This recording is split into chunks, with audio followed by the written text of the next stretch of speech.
Yes, people, what is going on? Welcome to the Top 4 podcast. It's extra time yet again. Your host, Peter. I'm joined by AD, Liverpool fan.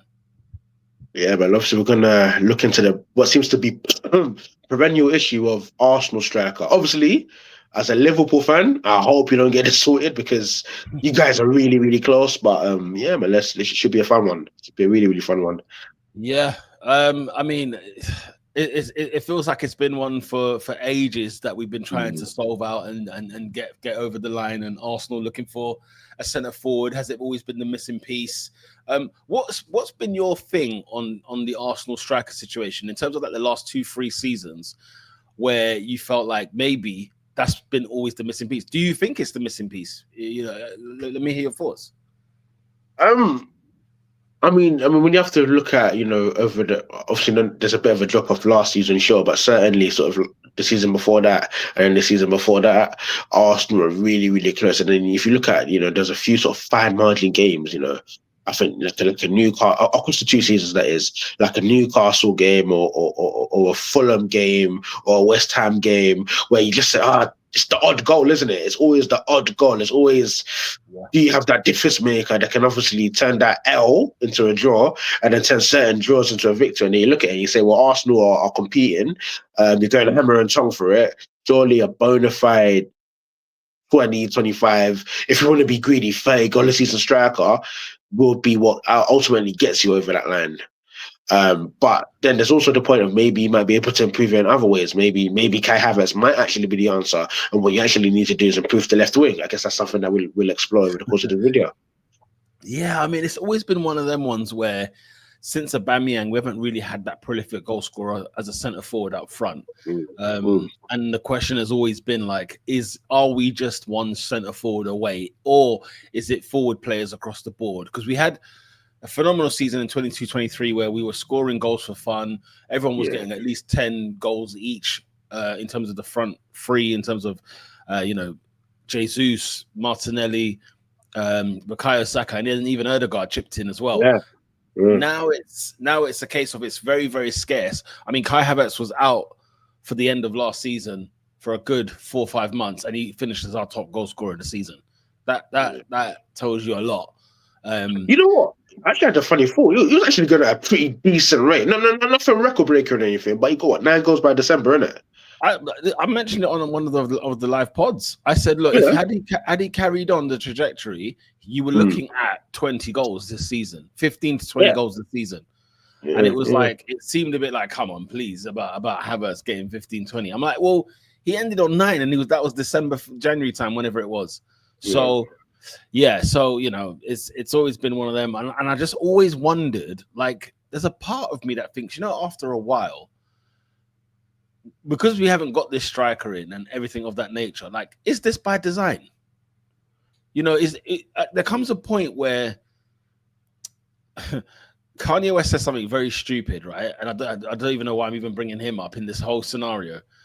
But like, he said something like, not that he said any truth, but there's something about what he said that can work, that can apply elsewhere, where he was like, after 400 years, is slavery a choice? Do you know what I'm saying? And that was ridiculous of him to say. But it's that thing of the principle that I get what he was trying to say is that if it continues and this keeps happening, at what point do we now keep saying, oh, Arsenal just couldn't find the person? Oh, Arsenal couldn't, nobody wants to join Arsenal. Arsenal don't have the money. We have, is there any part of you that thinks, no, Arsenal are pretty happy with the situation that you've got? Did we try to go for a striker and it didn't happen? Or, what happened last summer? Because last summer I didn't see a sniff of a striker. And it looked like a panic station maybe in January, but then the whole Watkins thing, people don't even believe it if it was the case that we went through. What say you? Is it design?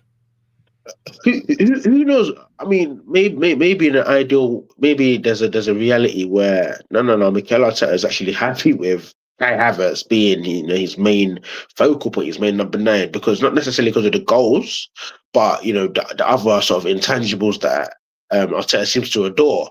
I think his size, his ability to sort of link up, fuels and whatever that sort of stuff means. Because I can't lie to you, like that January window, where you essentially earlier this year, where you kiboshed your season, right? You essentially surrendered your season and you said, we're going to keep the powder dry for the summer. Get to the summer, there's no Nico Williams, there's no Alexander Isak. At this moment in time, there's absolutely nothing. Now, obviously, there is stuff in the pipeline, sure, but it's like, goes back to your original point. How intentional, how serious are you guys actually about sorting this issue? Maybe in Arteta and the higher ups' minds, this isn't necessarily even an issue. Maybe in their mind, I'm using the wrong words. Yeah, I do. We'll have to wait and see what happens this summer. But I tell you this: if Arsenal do not sign a striker this summer, guys, wake up and smell the beans. This is by design. Last season was by design. This season is by design. We've got a new sporting director in Andrea Berta. I'm sure he's plugging away doing whatever he needs to do. But if they don't sign a striker, man, that is telling. People will go in uproar. People will lose their mind, right? And there comes a point where it's like you can lose your mind all you want, but if they think that this is the way they want to go, there's something else to be angry with. You know what I mean? So, yeah, I mean, look, let's go into a deep dive. Some of the players that have been linked with Arsenal has been Benjamin Sesko, has been Viktor Gyökeres, and there's been a couple of others as well. We can get into that, but I want to go into the first of all. Let's talk all things Benjamin Sesko, a player that played at Leipzig last season. Leipzig didn't have a good season last year. They finished outside of Europe, so they ain't got no European football next season. I think they finished seventh. They had a dreadful year last season.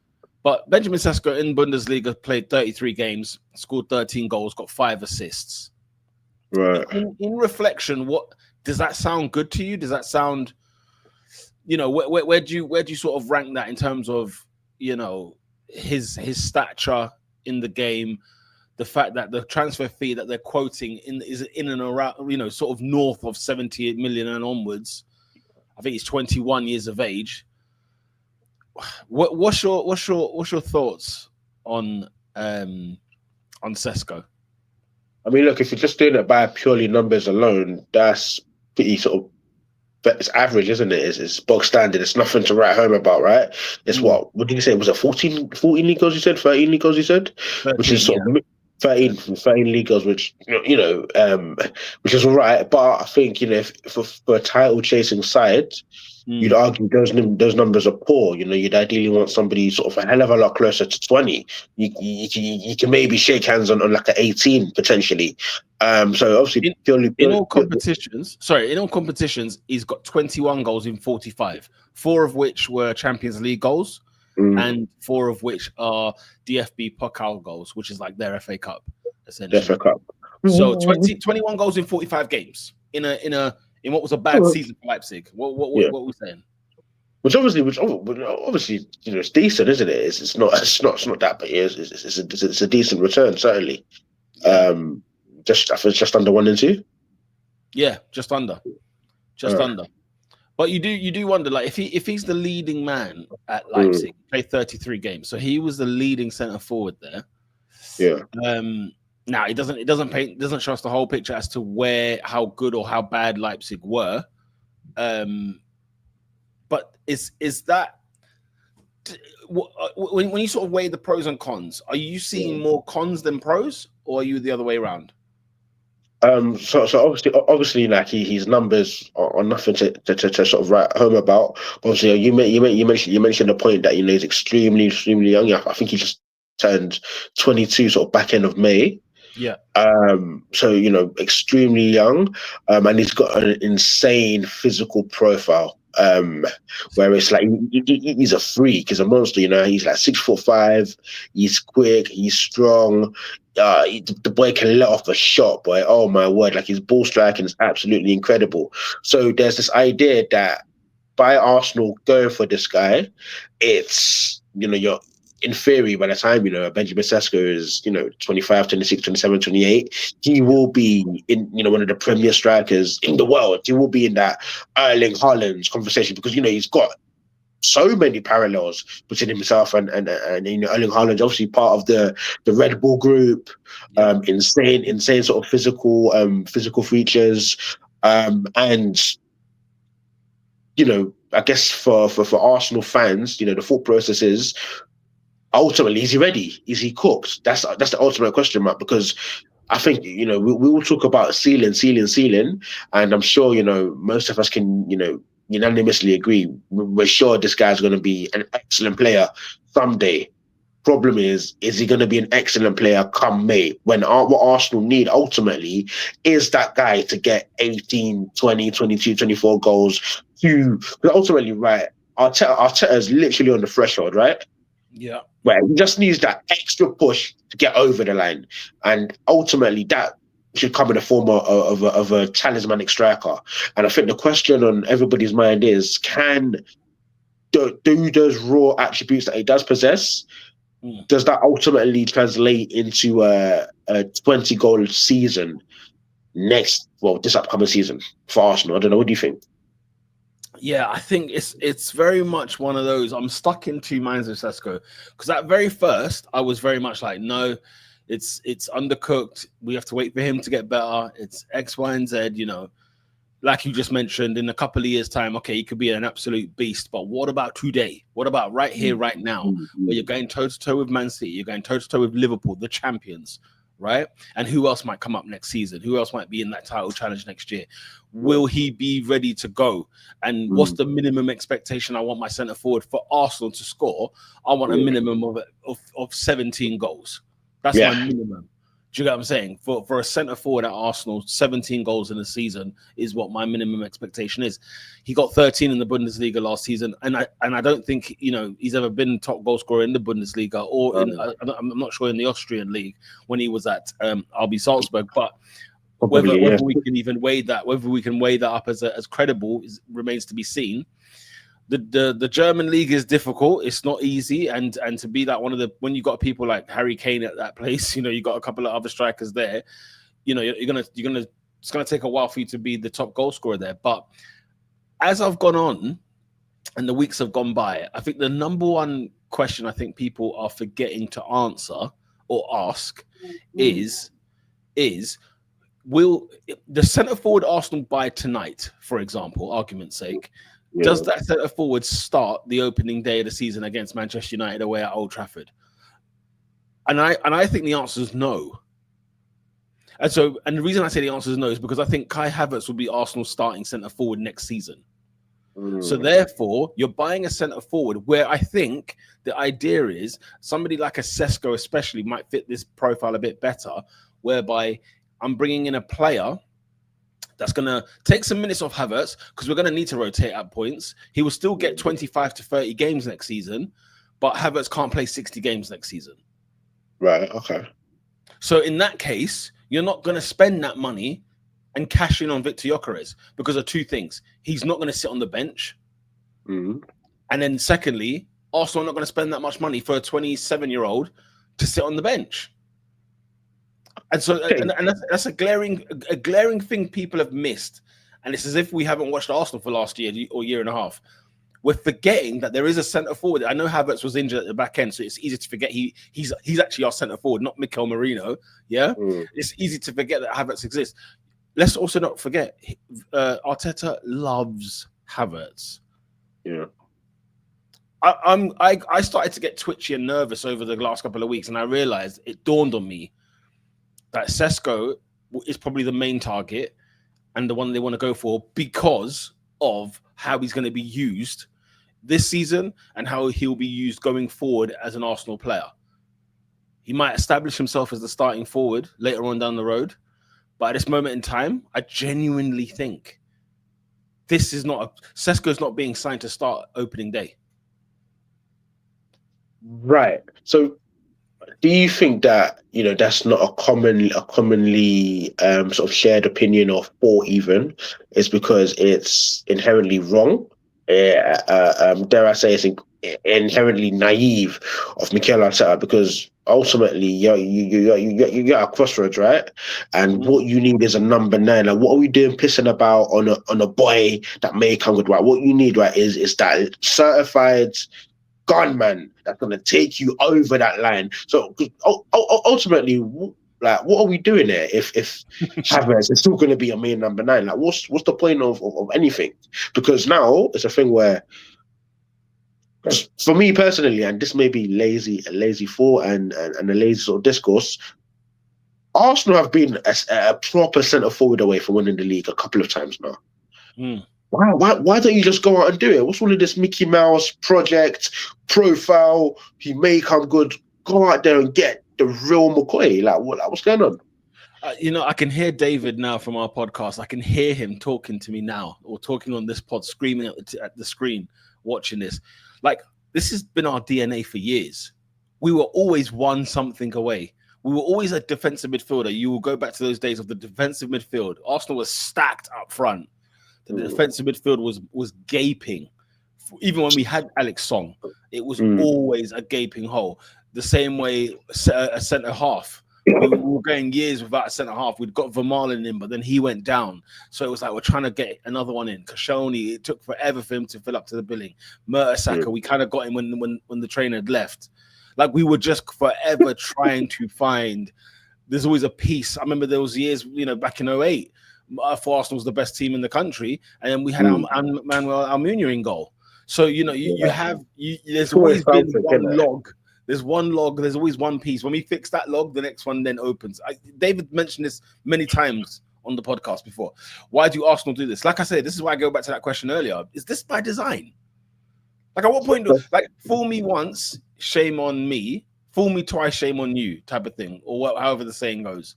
It comes to a point where it's like, as you're calling it naive, you're calling all these things. And I'm like, but it's staring us in the face. They did it to us in January. Like, they did it to us in January. And in January, where it was all on the line. You know what I mean? The belt was on the line. And yet, both in the... They didn't even go to the ring. You didn't even go to the ring with the belt on the line. No, we didn't even go to the... Exactly. Semi-final here. You didn't even put on your tights. Yeah. And strikers were already down. Champions League here and there. Like, the Champions League papered over a lot of the cracks. Yeah. That's the truth of the matter. So... yeah, it's that's why. That's genuinely why I think that.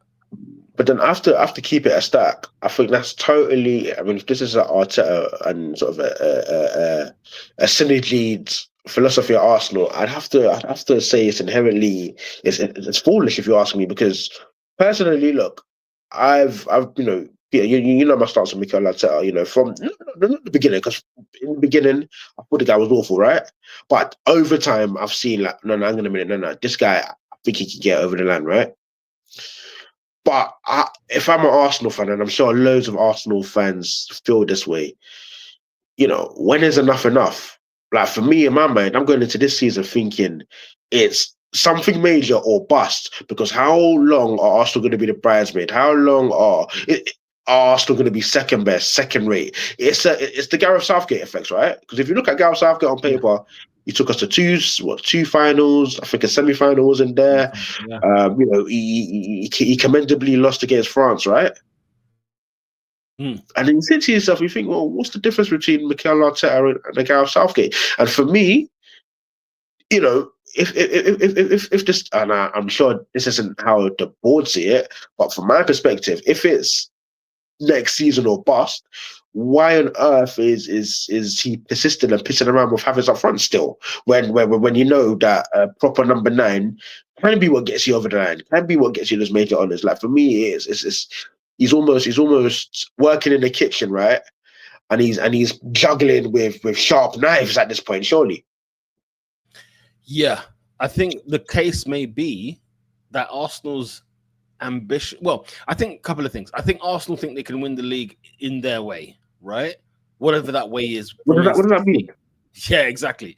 The window will tell us. The window is going to be very, very important when it shuts. Whatever date it shuts, is it the 1st of September? God knows when it is. Whenever that window shuts, it's an indication. No one should be misunderstood here. You can be forgiven last year for not understanding what Arsenal were doing. You could be forgiven in January, but I tell you guys now, the third window now, where we're in this serious situation. Arsenal will show what they're about, if that makes sense. They'll show their true colors. They'll show everything come this window, at the end of this window.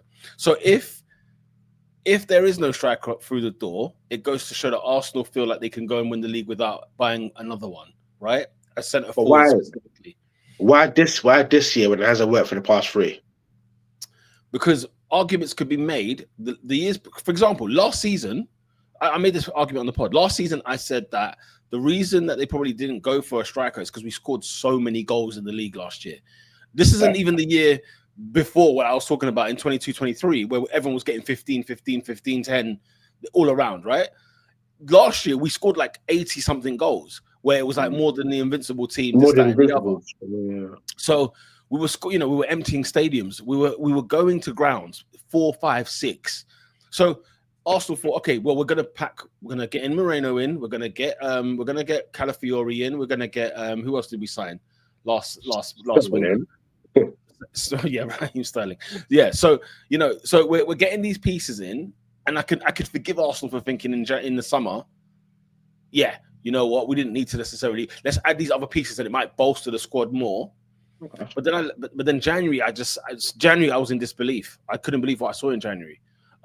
So that's why I'm thinking this year, if they go back to what they did last summer, if they do that again, then that tells me, it indicates very clearly what's going on. And if that, and also as well, when you say, is it do or die, is it like now or bust? That's just the opinion of the fans, you know. In my opinion, I don't think this is the opinion of the club. I don't think it's I think the number one thing that they care about is top 4, man. It's top 4. Is the squad good enough to get in the top 4? Yes. I think mission accomplished. As long as Mikel is getting in the top 4. The only thing that will make it turn is the crowd themselves. It's in the stadium. If there's booing, if there's empty seats, that's that sort of thing. If it hurts the pocket, then they'll make the jump. But I do think Arsenal will sign a striker this summer. But I do think I don't think it's going to be gold, shiny standard number 9 up front. Here we go. Let's go head to head with any other team. I don't think it's that. But dare I say then, wouldn't the striker be pointless? A second striker that can be pointless if that's not the aim. Because my thing is this: if for me, in a nutshell, you know, when you talk about a signing and what I want the signing to do, right? Yeah. Striker equals league title. That should be the thought process at the Emirates. And for me, I find that lack of ambition incredibly bemusing, because when you're so close to achieving something, why don't you just do what it takes to get it over the line? Like, going out and saying, right, who's the best striker in market? I want that guy and put him in your number and put him and insert him as your number 9. I don't get what's so revolutionary. I don't get what's so difficult. I don't get what's so abhorrent about that. I really, really don't, bro. I'm really struggling to think of why that's not the thought process over at Arsenal. We've been close a couple of years. Fair enough. I had an injury crisis sort of last season. Why don't we go again, re-up? If we love this Arteta guy, if we're in bed with Arteta, the way we act, let's actually properly back this guy. Let's actually do what we need to do to get this league title. You got to the Champions League final. This semi. Apologies, semi. How many goals did you score in that semi-final? Across 2 legs. 1. Across 2 legs. Yeah, across 2 legs, 1, isn't it? Crazy! Come on, man! Come on, like it's literally slapping you guys in the face. This is where you're falling short all of a sudden. Just get it done.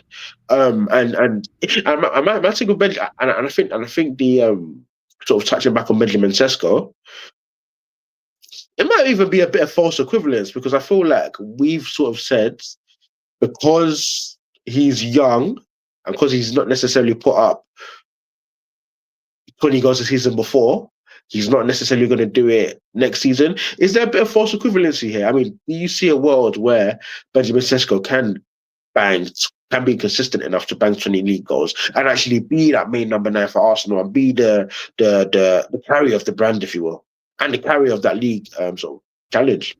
Yeah, I do. I actually do see a world where Benjamin Sesko actually tears it up, lights up the dance. 15 goals in his first season, and we're thinking, bloody hell, like this is bloody good. Like, and I could see, because look at his goal, if you look at his goal compilation, flipping hell, like everyone's highlights are the best. Obviously, they're their highlights, but his goals are phenomenal. He scores against the big teams. He scored against, like, Bayern Munich. We saw the world-class goal he scored last season against Bayern Munich. He scored the goal against Juventus in the Champions League. He's got 4 Champions League goals in 8 games. And then even just like the types of goals he scores, he's muscle. The stature of him, he's huge. He's gargantuan. That's the good thing about both of these strikers that seem to be the talking point, is that they're both big, they can hold their own, they're massive, strong. They don't look like they're going to shirk away. They don't look like they're going to hide in games. So I'm and when it's a shiny new toy and it turns up, dude, I'm excited to see it. So I can't wait to see a new centre forward come in, and I can't. If it is Benjamin Sesko, guess what, guys? I can't wait to see it. I can't wait to see how he is, because I do have that feeling he's going to set that the light on fire. I think he will. But there's a lot of haggling, especially with things like, transfer fee, this, that, and the other. There's many things that are going on contract-wise. Arsenal spending, we're talking about a lot of money here on a centre forward, and just because he's young, it doesn't mean that he's not ready. You know what I mean? He could be well ready. The other problem you have is the other person that they're linked with. So, right. And then here a lot of noise, depending if you're listening to the noise, but it seems like Andrea Berta's on one, and it seems like Mikel is on the other. And what I'm hearing is that Mikel is more Sesko and Andrea Berta is more Gyökeres. Now, if Gyökeres is your man, I mean, I think he scored something like 30 goals in the league last year. He scored something like he scored 39 goals in the Portuguese league in 33 appearances. Yeah. He scored 6 goals in 8 Champions League games. He's got 54 goals in 52 games this season overall. This guy is clearly a gunman in Portugal. Yeah. Let's have it right. He is licking down shots, and the guy is 27. Yeah, he's been around. He played for even Brighton. He played for Coventry City, right? So it's not that he couldn't play in this country. He certainly can play in the UK. And so you look at what that transfer fee might be, right?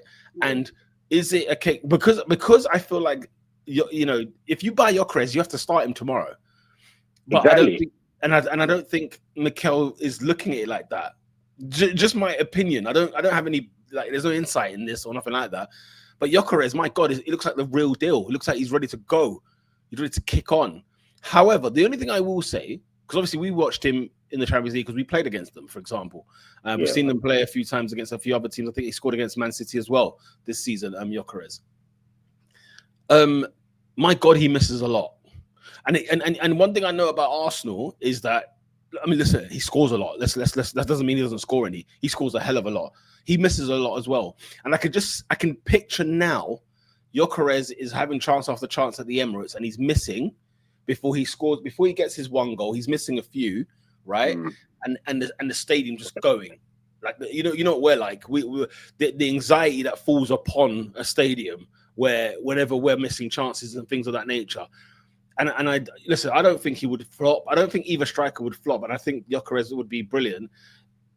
I don't know why it seems like if you get Gyökeres, because it seems like he's ready to go, it means you're jeopardizing the future. Like it's some sort of like, he couldn't be here for 3 or 4 or 5 years even. He's 27 for goodness sake. Yeah. He can literally be here for 5 seasons, and we're looking in 2030 for a new centre forward rather than 2020, what people think is 2027 or something. It's confusing to me. I like them both. I like the idea of seeing what Sesko will become, but we know what Gyökeres is, And it's a case of like, how bad do I want this title? Man, I want it bad. And I don't care what your name is. I don't care who you are. If you can provide the goods and you wear an Arsenal shirt, let's go. Let's freaking go. That's all I need to know. What's your thoughts on Viktor? First of all, just to touch on the age point, I think that's purely football manager culture. It's like, when you're sort of deep in the season mode, you're like 5 seasons deep. You're like, hang on a minute, my number 9, it's 29, 10, and 30. Squeaky bum time. Let me offer him out to clubs. So we've got this, as you said, this misconception that my days 27 is so peak age. The harvest is ripe. Yeah. Come and pick, eat. You know, 27-year-old striker, gunman. He scored what 50 odd goals in the season. I think he's got over 100 goals across 2 seasons. Boom, like Bob's your uncle, like your quid's in. So I think for me, I think the main apprehension is gonna have to come from where he's doing it. Unfortunately, you know, ultimately it's the quality of that Portuguese league, isn't it? Yeah. And I'm sure, you know, he must be ruined, you know, your likes of your Gonzalo Ramoses and your Anthony's, and you know, probably namely, you know, your Darwin Núñez, who've completely tanked any sort of any credibility that league is. And if you go back in history, you know, you've had like your Helder Costas, not Helder Costas, I'm sorry, it's Helder Postiga, and your Hugo Vianas, and you know, players who sort of done well and came with big reputations. Yeah. Come to like mainland Europe and haven't quite done well. You know, a couple of those examples actually sort of came to the Prem and didn't necessarily do well. So I think the main red, because I think both of these guys have got red flags against them, right? Oh, what would you say they are? I think ultimately with Benjamin Sesko is you're young, you're raw. Can you win us a league next season? And I think with Viktor Gyökeres, I think the red flag is you've been doing it against recruitment consultants and salsa dancers. Can you rise up and win Arsenal a league next season? Because ultimately your numbers mean nothing. Do you know what? With Gyökeres, I don't see the red flag purely because there comes a point, like you said, 100 goals between the last 2 years. When he was at Coventry the last season, he scored 21 goals in 40 something appearances. He scored another 17 the year before that in 40 something appearances, right? Like at some point, if your minimum is 20 goals per season, like you just have a knack for finding the goal. Yeah. We're talking championship football, we're talking Portuguese football. You know how to find the net. Exactly. The net is the net. So at some point, I just think like, no, he's going to turn up to any other football club. The ball will come and he will finish in the back of the net. I don't actually see a red flag against Gyökeres. In fact, Sporting Lisbon, or you know, Sporting Club de Portugal, how they like to be known, they are only relevant because of him. Because 2 seasons ago, obviously he wasn't there, but we weren't talking about that club, other than the fact that bare man have come out of that team that have been plucking in elsewhere. Paulinho's here, Matthias Núñez is there. You know, they've plucked out a few little stars out there. Yeah. But let me tell you something, bro. Like Viktor Gyökeres has told you something. My CV says goals. I don't care. In fact, let me show you something. I can do it anywhere. I will go to Portugal. I'm Swedish, by the way. I'm Swedish, and I've gone to the Premier League. I've gone to the Championship, banged goals. I've gone to, and you've not heard about really Coventry that much in terms of like trying to fight for promotion. Only in really recent years, you know, I've gone to the England and done my thing. Remember, he was a Brighton player as well. So if we believe in their scouting, if Brighton have picked you up, something there. Something there. You know what I'm saying? And now he's going to go for like 80, 60, 70 odd 100 million pounds. So if he's going for that amount of money now, that's another player that Brighton have scooped up in their books and made money from. So for me, like my CV will show that, listen, I'm so versatile. I will go anywhere. I'm Swedish. I've gone to England, the Championship. I've gone to Portugal. And by the way, in the Champions League and Europa League, I'm scoring goals. I scored 5 goals for Sporting in the Europa League. I scored 6 for them in the Champions League. He scores goals.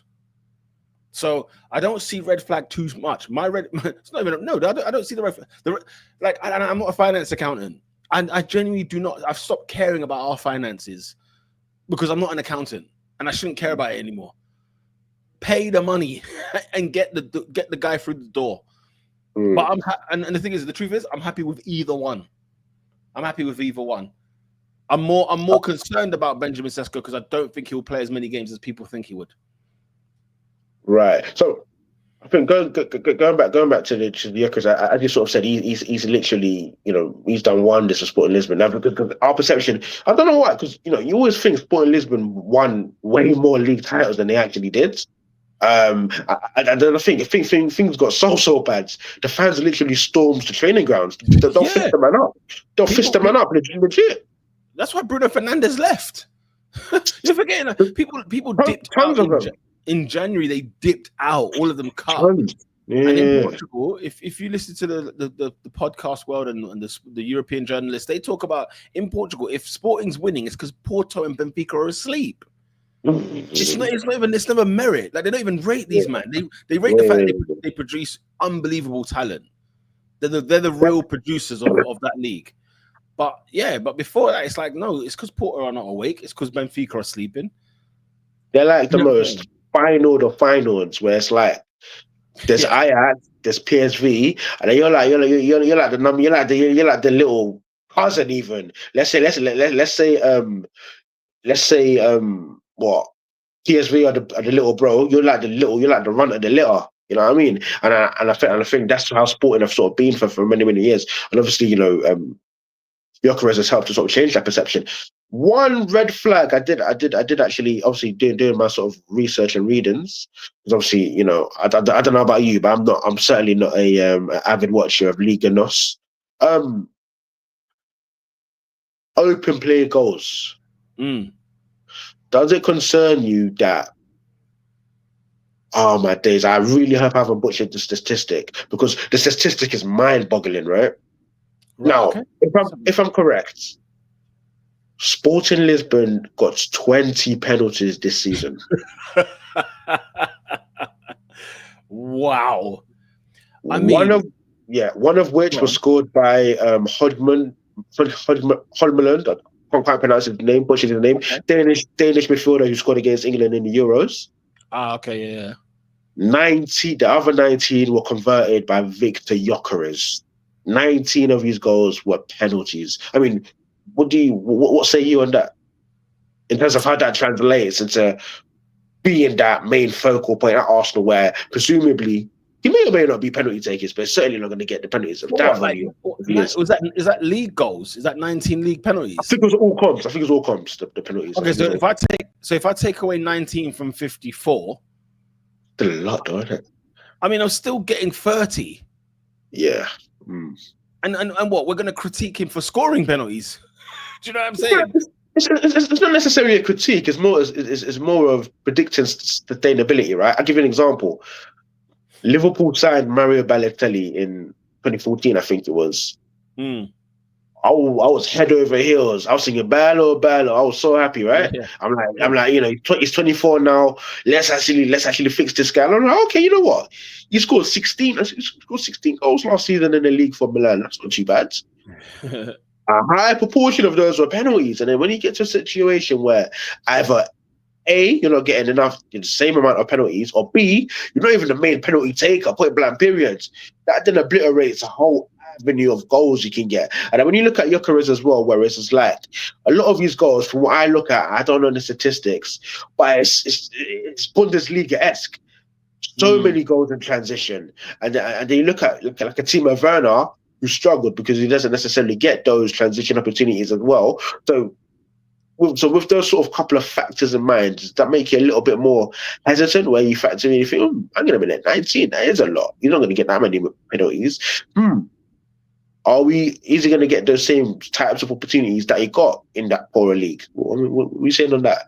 No, I think, look, he's not going to get 90 penalties in England. That's for damn sure. It's a lot more rough and tumble. It's a lot more, they're unforgiving. Like, yeah, no, he's not going to get that. He's not going to get that much. But like, it just says to me again. We were talking about his versatility here. Yeah. You know what I'm saying? Check the type of goals I'm scoring. Check my statistics. I know what's going on. Do you know what I mean? Like, no, there's no hindrance. Nothing for me that indicates like, so he's got only 30 open play goals out of 54. Do me a favor. Look at the goals he's scoring as well. He scores. He's a rocket monster. He's a proper player. So I'm a fan. I'm a fan of his.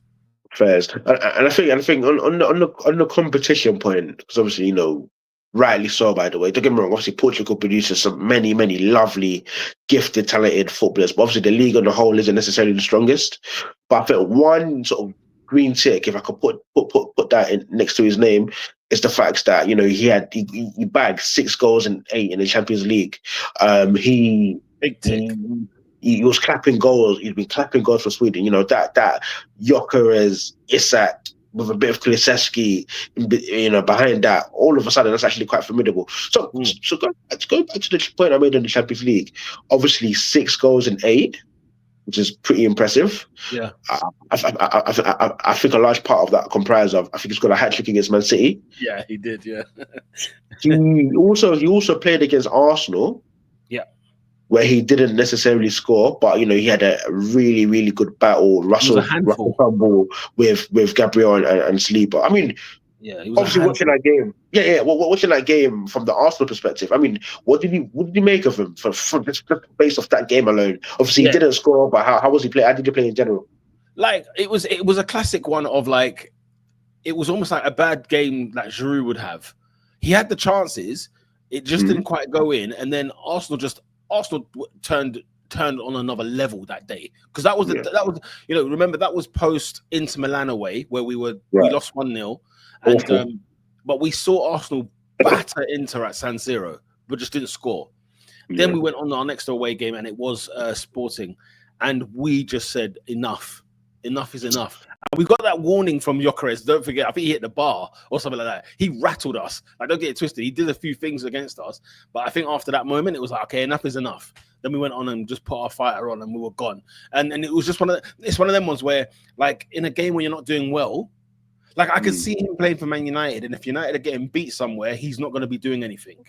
Really? That's what I took from that game alone. Right. And like I said, he misses a hell of a lot of chances. I'd love to have his shots on goal to goal ratio. I'd love to find that somewhere if I can, because honestly, like, as much as he scores goals, he misses a lot. Whether that matters, who knows? Because I think, I think all top strikers, miss a hell of a lot, right? Even like an Aguero, who, in my mind, 8 times out of 10 that he shot was a goal, right? If you look at when you actually go back and you actually look at some of the misses he actually had, you're like, oh, whoa. And then you actually look at the shot conversion rate, it actually wasn't necessarily high as you think. So maybe it's not. So obviously it looks like he misses a lot, but maybe it's actually not that bad in the grand scheme of things, especially if you bag 51. So you know what I mean? If you bag 51 in the season, how many are you actually missing in proportion? What is a good conversion rate for you in general? I think average. So like Man City won the treble in 23, didn't they? Yeah. Erling Haaland got 29.2% rate in terms of shot conversion. And that was Haaland who scored 30 odd goals, whatever it was, right? Gyökeres got 28.4% this season. Just pretty good. I remember there was a season where I think Vardy was on like 30 odd, and that was like exceptional. You know what I'm saying? I know it doesn't quite translate and work like this, and maybe I've got it horribly wrong. But how I sort of rationalize it is, imagine if somebody has 100 shots in a season. And then you end up on 28 goals, you end up on 31 goals, you end up on 22. That's kind of how I like to rationalize sort of what a good sort of conversion rate is. Because obviously, all sorts counts a shot, right? So for me, if you're like if you're at a minimum clapping, I'll probably say 24 is decent, is good. And if you're like upper 20s, fantastic. If you're great enough to touch the 30s, oh my word, you're operating at a level that 90% of the world simply isn't doing at the moment. You know what I mean? Yeah, it's very true. I think the conversion rate is very, very interesting. That it goes to show as well that Gyökeres is getting a lot of shots. He's getting a lot of shots off. And that's always a pleasure. Do you know what I mean? That's always a pleasure. So I'm taking that. But unfortunately, go on. Because unfortunately, I think a big part of the critique of football these days is obviously before we perceived it to be, it's all about flair and beauty and expression, whereas now I genuinely think football is all about hitting KPIs, man.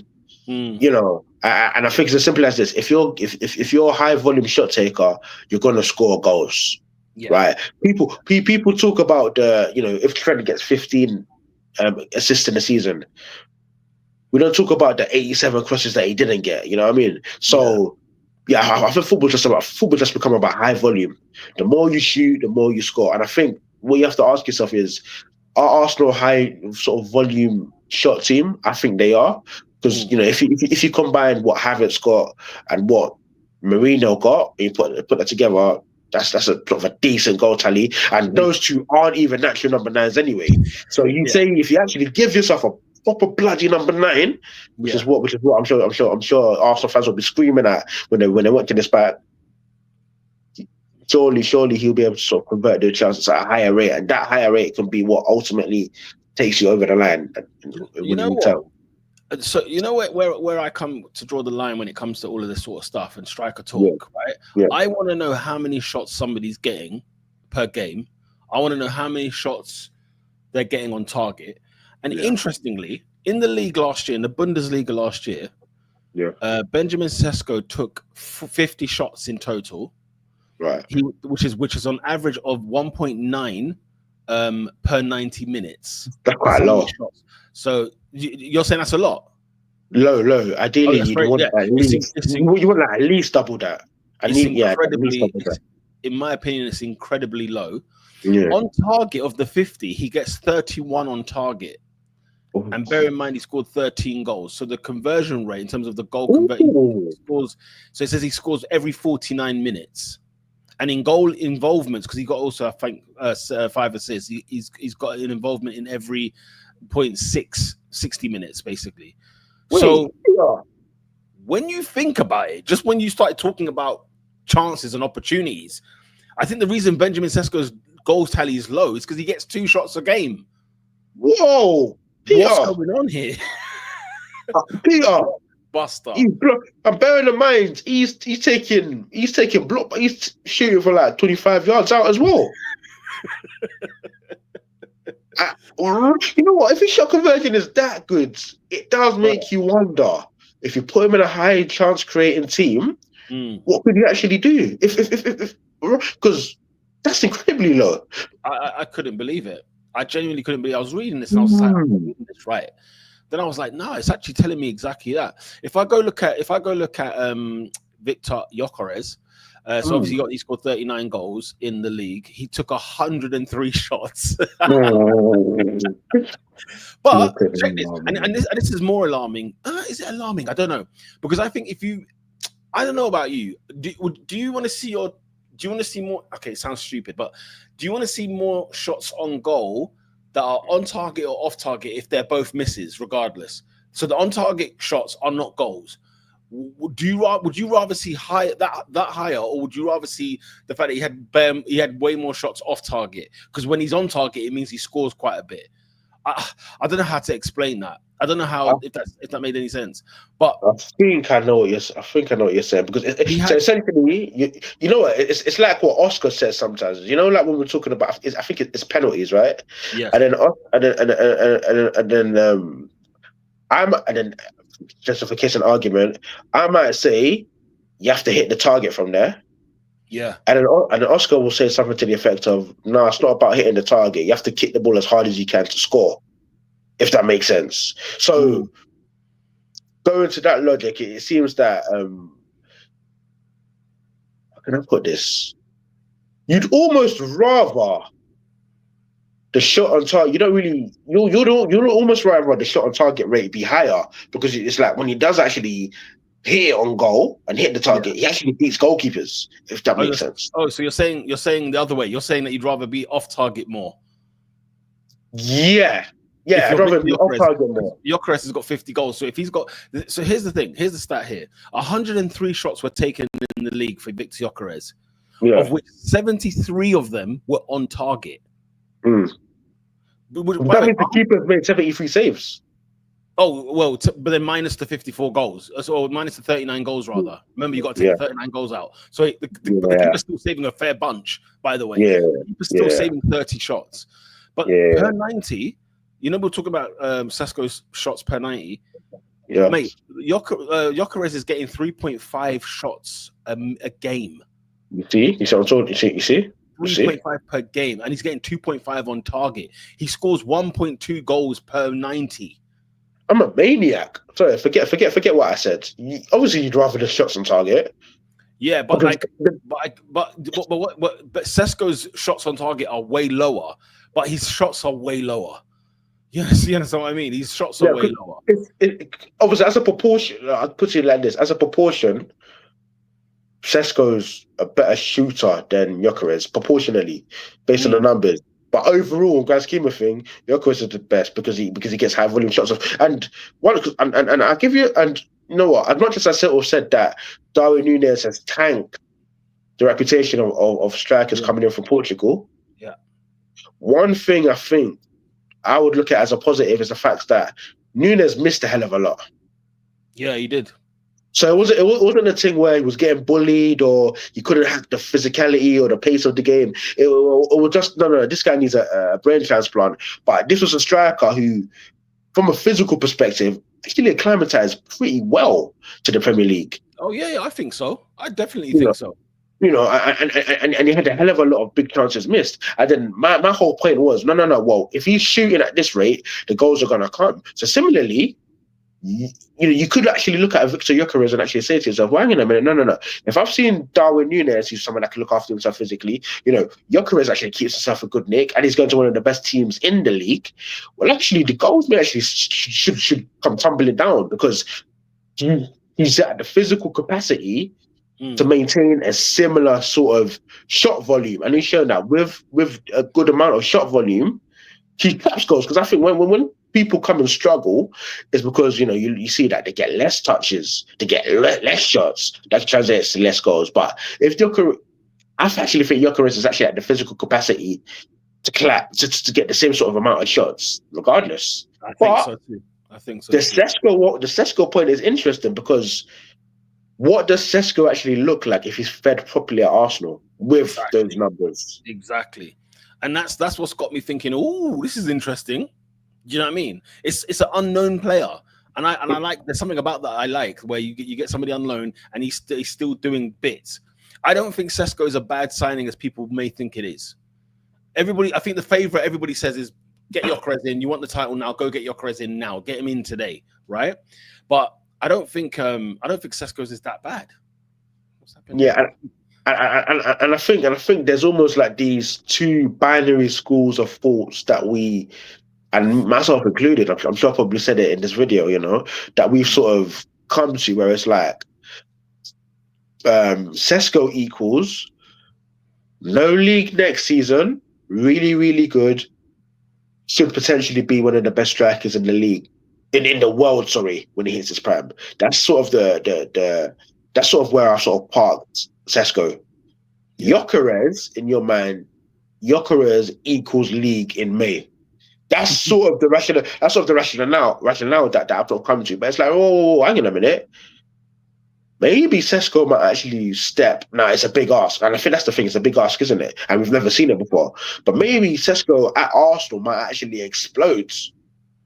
Yeah. And then maybe Gyökeres, who we think will get the immediate sort of return from, maybe he actually struggles in a better league. Who knows? And the thing is, we believe that Arteta is a good coach because we've got that side of things.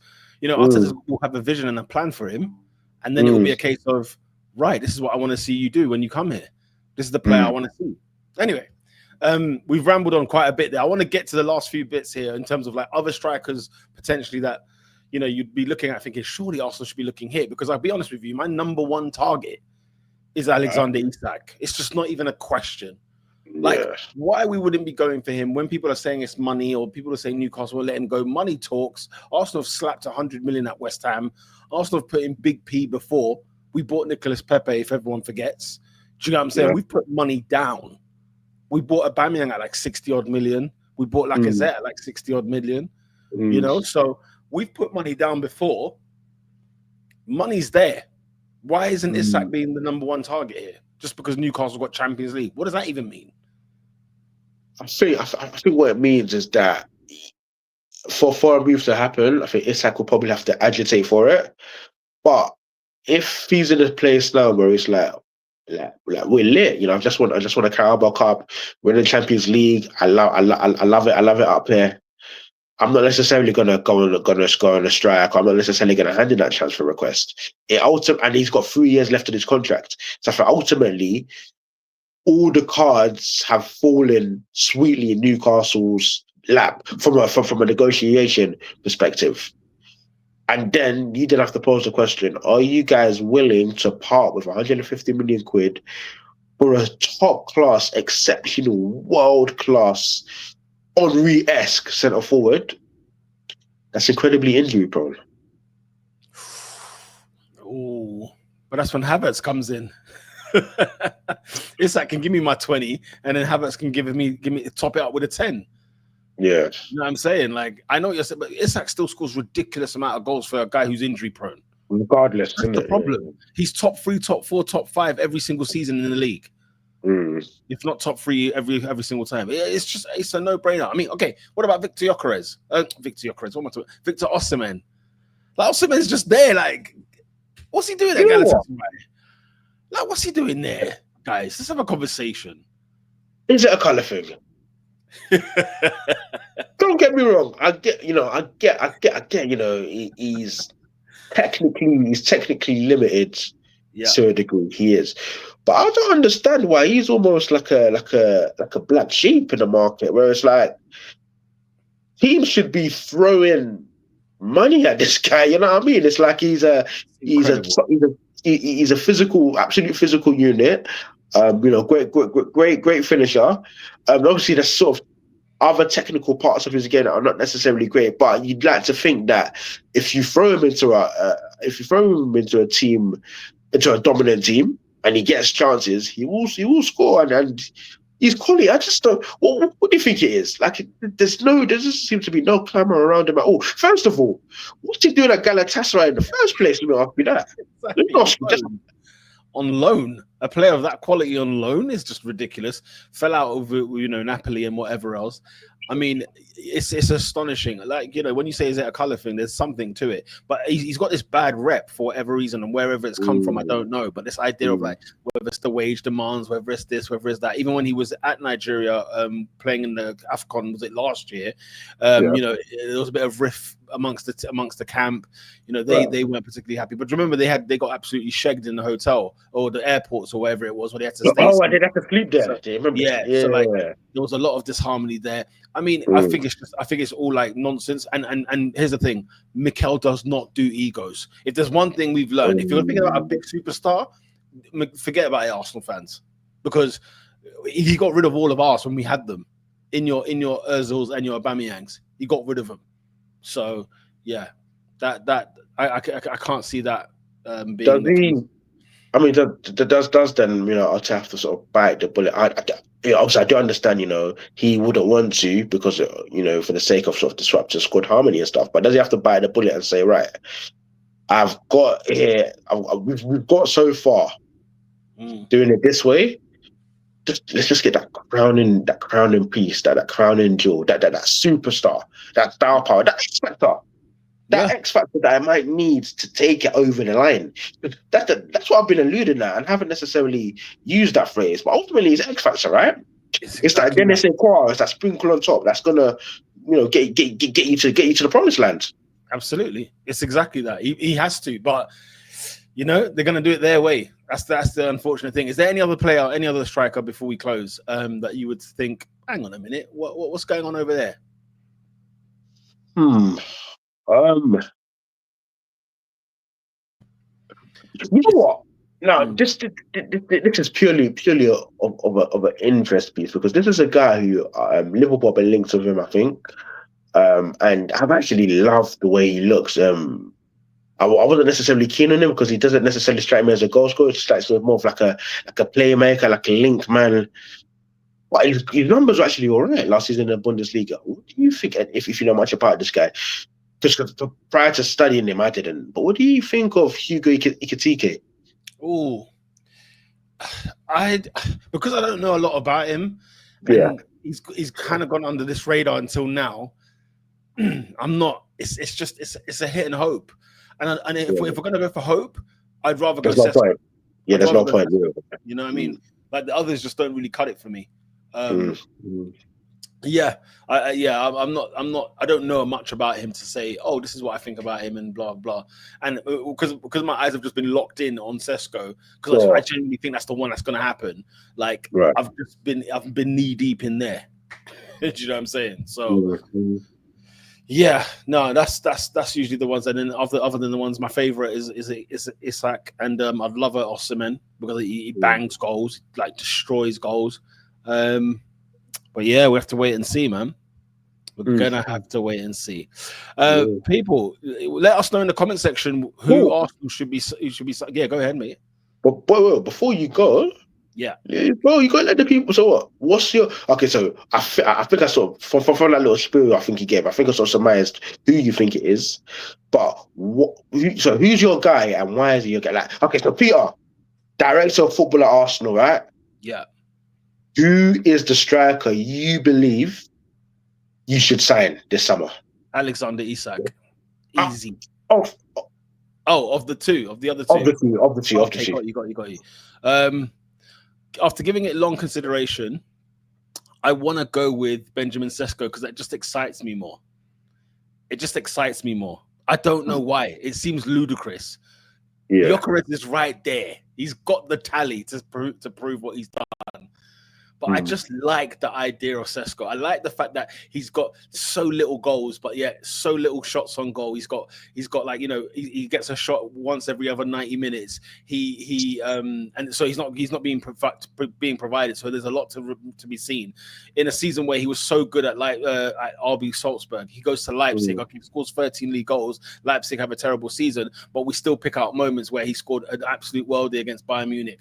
The kind of goals he scores, the fact that he's young, he's strong, he's big, different type of striker already is a light bulb for me because it's like, oh god, this is a better Giroud. Do you know what I'm saying? Like this could be so much more. And And then some. I think he's just going to be lethal and shock the world when he comes over. And I just think, I think Havertz has a part to play in this Arsenal team. So we're going to have a mix and blend of them two. I think it's going to look delicious. What about you? You're the director. What are you saying? I think for me, I've got to go with what I think gives me the least question marks and who I think gives us the best possible chance of winning the league next season. And it's got to be Viktor Gyökeres. Bro, you've sold me on. You actually done a really, really compelling piece on Sesko, and you've made me sort of question it. You made me think, oh, I'll be honest with you, right? He's in that Erling Haaland mold. Yeah. Whether or not he hits that level, that remains to be seen. But he's certainly in that profile, that build, that stature. But I just think Viktor Gyökeres. I just think if I sign him tomorrow, I can say to him, I want 25 league goals, please. And I don't necessarily think I'm being harsh, I'm being unfair, I'm even being a little bit unrealistic. Whereas I think if I was to then ask that of a recently turned 22-year-old who, I think the most goals he's scored in the league, in the top 5 league certainly, is 14. The other was 13. So if you put his last 2 seasons together, 14 and 13, it's less than what Gyökeres has scored in a league season, this last league season. Put Sesko's 2 tallies together at Leipzig, and Gyökeres still has more goals. So I just think Gyökeres is ready. I think he's hot. I think he can fire Arsenal to a league title. There's question marks about the league, but I think even when I look at someone like a Darwin Núñez, who again has flopped in this league, it's not been because he couldn't handle the Premier League. It's just a mental thing. And I think if Gyökeres looks like he's got that mental fortitude, he doesn't look like he's an idiot, looks like he's serious, he takes care of himself, he's an excellent physical net. I back him to still know where the net is. I back him to still know where the net is. I really, really do. And I think that can be what takes you guys over the line. Like, I don't think this whole Havertz hybrid, I'm not a fan of it at all, man. Go out there, throw the money, get your bona fide number 9 and win the league. Oh, Listen, it's there. there's a massive part of me where I'm like, yeah, I'm so with it, man. Like if you said, Peter, go win the league next week, get Gyökeres, I'll be like, yeah, you know what, just sign it and get out of my way. I mean, let's go get that title. Guys, in the comment section, please let us know who you think Arsenal should be signing striker wise this summer. Will it be Sesko? Will it be Gyökeres? Who are your other candidates for this position? And let us know if you think actually Arsenal actually won't do it. Either way, smash a like on the video if you're loving Arsenal content, if you're an Arsenal fan, yeah, smash, on either one. If it's Benjamin Sesko, smash the like. Gyökeres, smash the like. And if there's somebody else, comment. Do let us know in the comment section down below. Yeah, that's been yeah. Go ahead, Eddie. I'm going to ask on. I'm not sure if you can do this on YouTube, but on TikTok, is there like a poll option? I'm pretty sure there is. Yeah. I'm sure there is. We can even put on YouTube. You can do a community post. I might even try and put that up and see what's the vote. Oh, of course you can. Yeah, because literally on my YouTube, there's like this part thing where it's like all of your polls in one place. Then you click on it, and just a bunch of polls that the people that have subscribed to you. Yeah, it's there. It's available. You can get it done. So, yeah, we'll have to wait and see though, man. It's going to be a very interesting summer. I'll tell you something right now. I will be livid. Blood will come out of my nose if I see that Isak has moved and it's not Arsenal. Yeah, I'll tell you that now. I'll tell you that now. For all that talk about Newcastle and Champions League, I'll be spitting blood. Because it's possible. Because the only reason why you wouldn't sign Isak is because for X, Y, Z reason this move is impossible. But if you see him and he's the number 9 at Liverpool. Blood in your eyes. Oh my! Apparently was serious. Yeah, so I hear. So I'm telling you, I'm gonna hire a hitman at some point. Flipping hell, man. Honestly, fair enough. just to hit me. Do you know what I mean? To take me out. Free out your misery. Guys, we'll see you next time round. Thank you for joining us on Extra Time. We'll be back with another video very, very shortly. Until then, peace.